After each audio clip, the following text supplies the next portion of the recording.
de plus en plus de femmes parlent et dénoncent les violences sexistes et sexuelles auxquelles elles font face, et quelques hommes, puisque ça peut concerner aussi des hommes. De plus en plus de collègues, d'encadrants les écoutent et souhaitent réagir, être solidaires et traiter ça de manière professionnelle sur le lieu de travail, et donc s'interrogent sur la bonne manière de faire, ou en tout cas des manières de faire, parce qu'il y en a plusieurs, et donc il y a une vraie attente.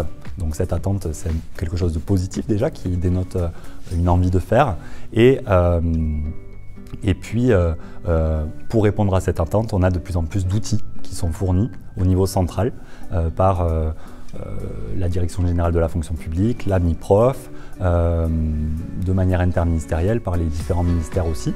Et donc il faut faire connaître aussi ce qui se fait, les outils à disposition pour que les personnes ne soient plus démunies et que cette impunité laisse place à la tolérance zéro et à des milieux de travail libres de sexisme.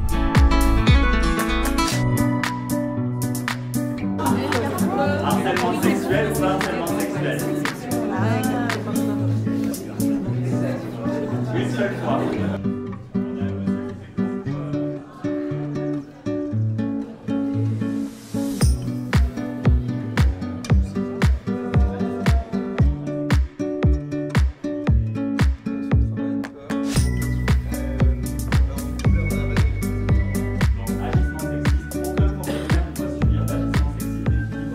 Ça a été vraiment très intéressant, très formateur, et je recommande et j'espère que cette formation va être diffusée largement dans toute l'administration et même au sein des entreprises. Ça amène à se poser des questions aussi sur soi et de réaliser en tant qu'homme qu'on a aussi des biais qui sont des biais sexistes.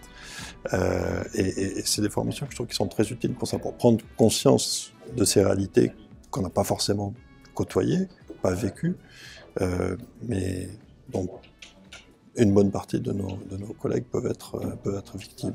Généralement, on s'attend à ce que le sexisme soit encore tenace dans le milieu de travail, mais pas à ces niveaux-là. Donc la question, le travail sur les chiffres frappe généralement.